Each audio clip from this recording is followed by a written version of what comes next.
espectadores que muy amablemente me invitaron a participar en este diálogo con ustedes, tanto a la República, a la Universidad de Magdalena. Personalmente le agradezco a Beethoven Herrera haber promovido la invitación, al colega Juan Hernández, a varios amigos presentes de ustedes. Primero que nada, yo quiero hacer una observación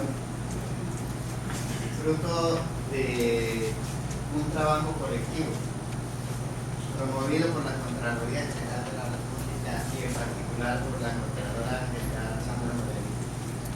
Hace 15 meses tuve el privilegio y lo sigo teniendo de coordinar un grupo interdisciplinario para avanzar en lo que he denominado un programa de investigación sobre la minería, cuyo objetivo va a ser culminar con 4 libros en el mes de julio del 2014, si nos va bien y las fechas nos acompañan, en aras de aportar a la opinión pública a un debate necesario e indispensable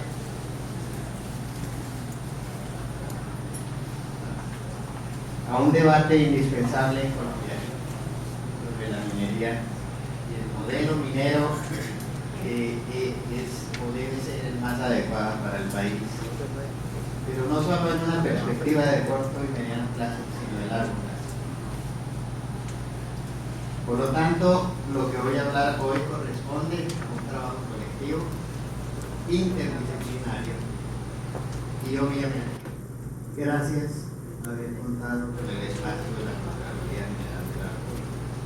Por supuesto, no todo y cada una de las palabras que hablo reflejan de manera estricta la posición de la Contraloría General de la República, pero sí de ese proceso de investigación.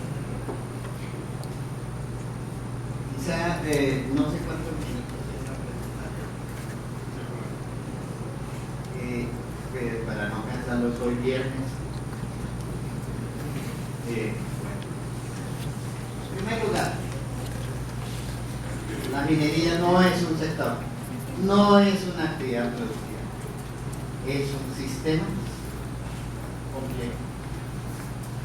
Al ser un sistema complejo, implica necesariamente un carácter transversal, transdisciplinario, para aproximarse a comprender la complejidad, diversidad e interrelación de múltiples impactos en diversas instancias de las relaciones sociales de una sociedad mundial. Que van desde las relaciones propiamente constitucionales, jurisprudenciales y de compromisos internacionales que ha venido adquiriendo al país, a la instancia propiamente medio ambiental y económica, a sus impactos económicos a nivel macro, meso y micro de la nación en su conjunto y de las economías locales donde se explotan los recursos minerales, a los aspectos propiamente institucionales de política pública. Por lo tanto, este sistema complejo y no un sector como cualquier otro debe ser comprendido y analizado en su integralidad para poder aportar a un debate comprensible y ojalá adecuado para aprovechar el beneficio de la generación presente, pero especialmente de las generaciones futuras de nuestro país, a la riqueza natural de carácter estrictamente público y no privado, como son los recursos naturales no renovables. El sistema complejo lo hace aún más característico el hecho de que se trata de un recurso público estrictamente. Sobre esto quiero dejar claridad sobre unas vertientes modernas, aparentemente modernizadoras jurídicas, en aras de facilitar el manejo de la minería y no sin dejar de encubrir intereses privados, han venido empezando a pulular en varios países de América Latina, y por Colombia obviamente no está exenta, argumentando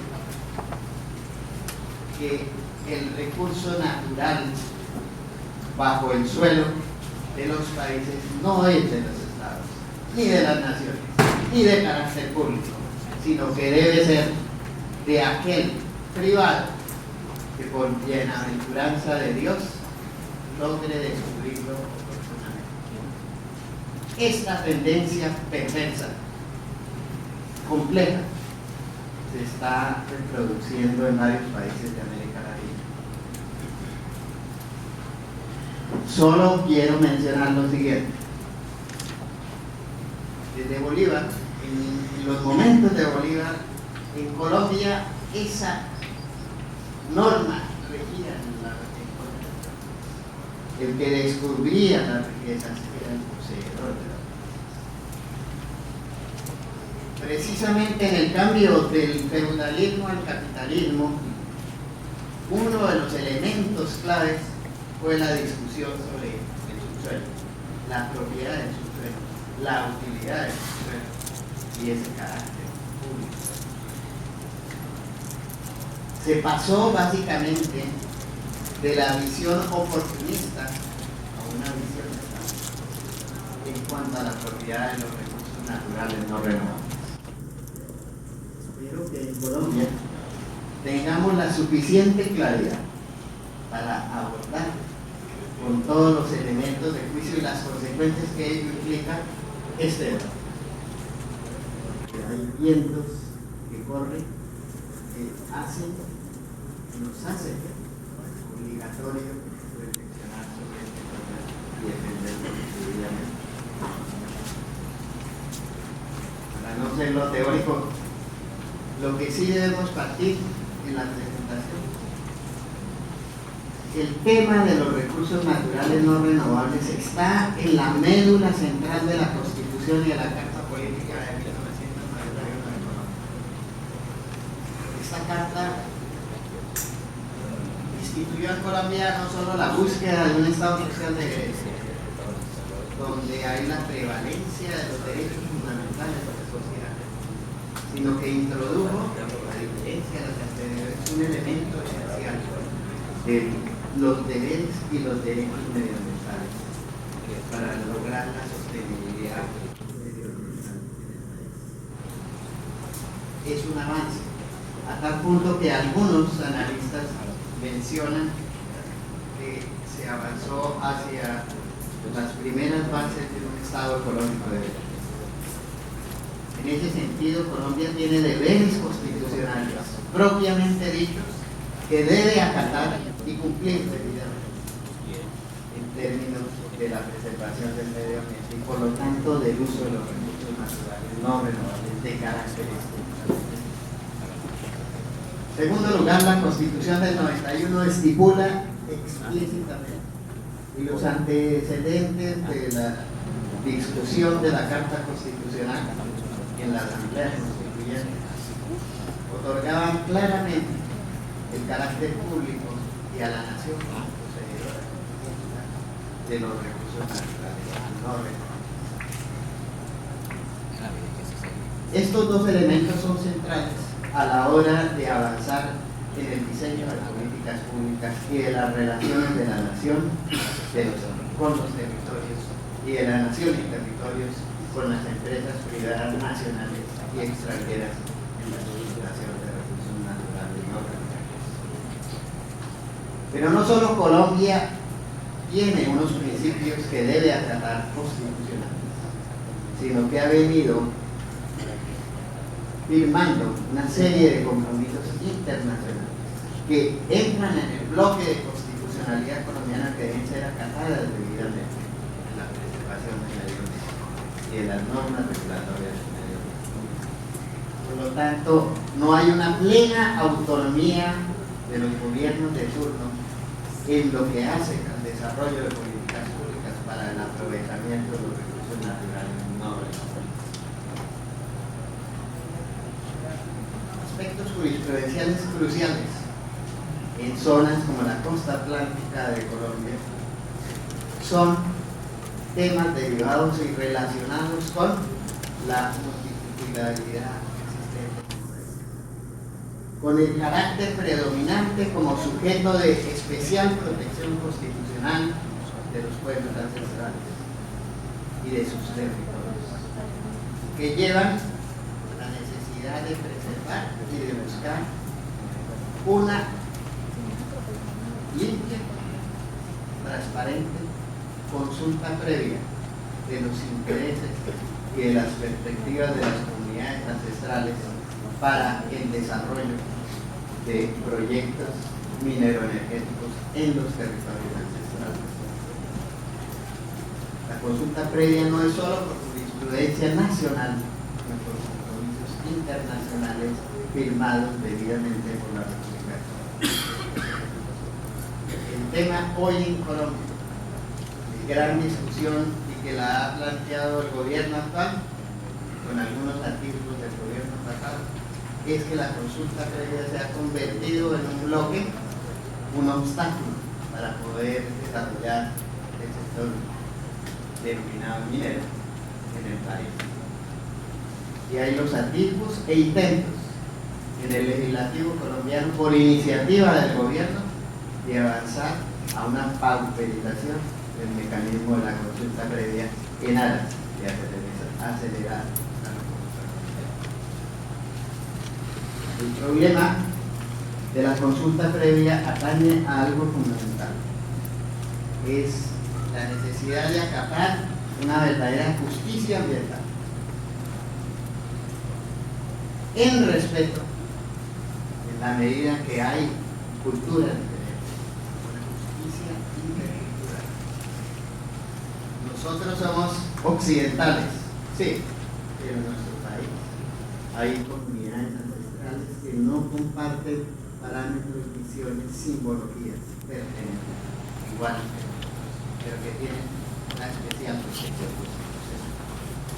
Tema de la consulta previa, cómo se instrumentaliza para poder de una manera adecuada atender visiones, símbolos, simbologías y pertenencias de los pueblos ancestrales.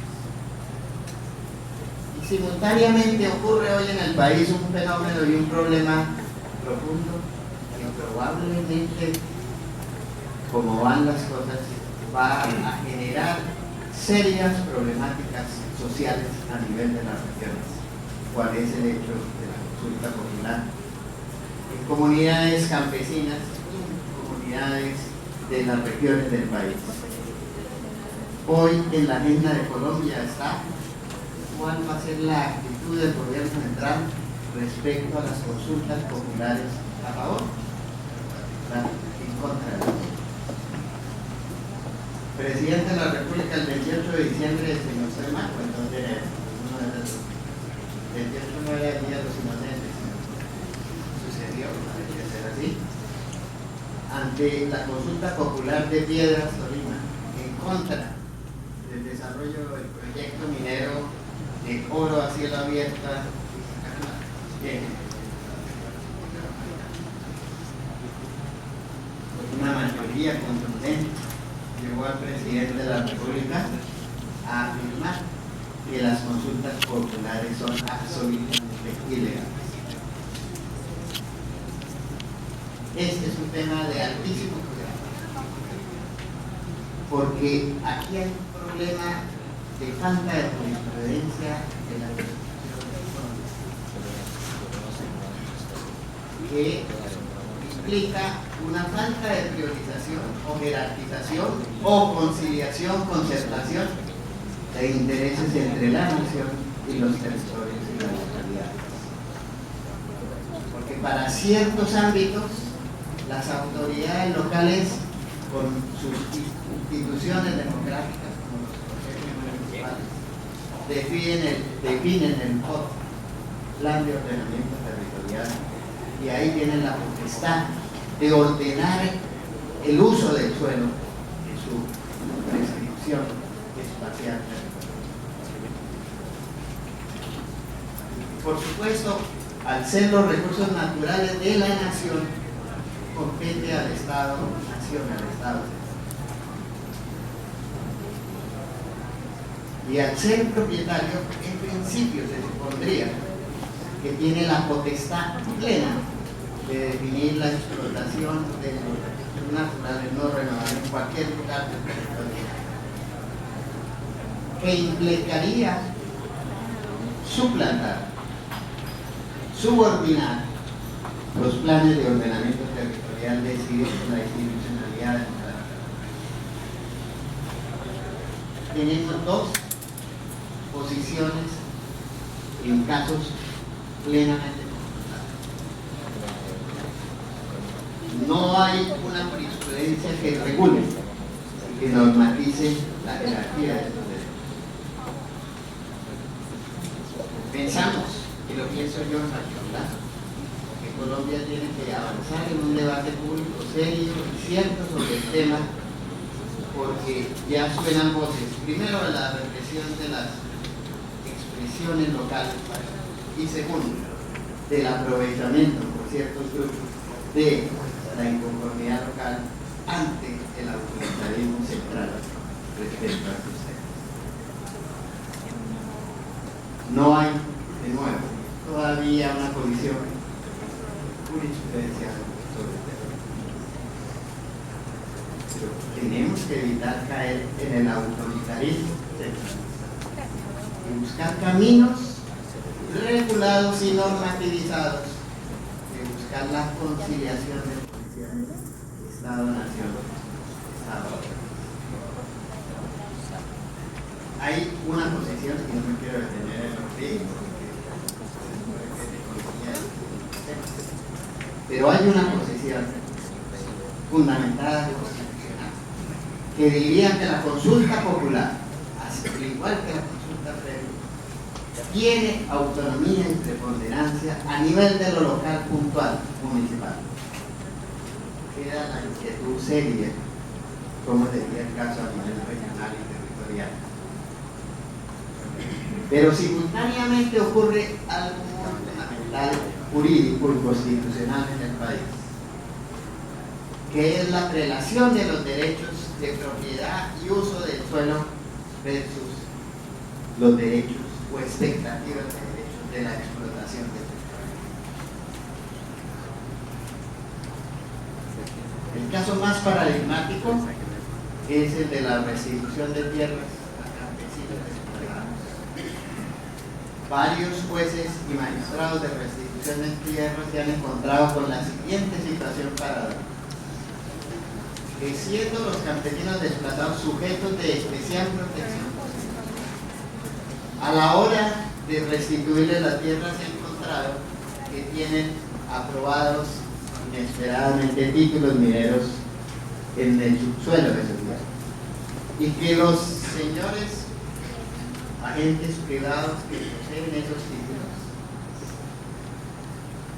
argumentan que tienen derechos suficientes para que el Estado proceda a la extinción de los mismos por la expropiación por vía administrativa a los campesinos desplazados. Pero aquí sufre una tensión el Estado, porque el objetivo del Estado central en este momento es la restitución a los títulos.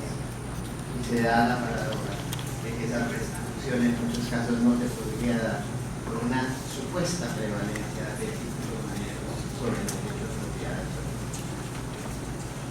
Todo esto es para argumentarles que el tema de la minería como sistema complejo tiene una fuerte raíz constitucional, jurídica e internacional, que a pesar de que Colombia es avanzado, no ha desarrollado suficientemente el marco jurisprudencial para dejar esa realidad.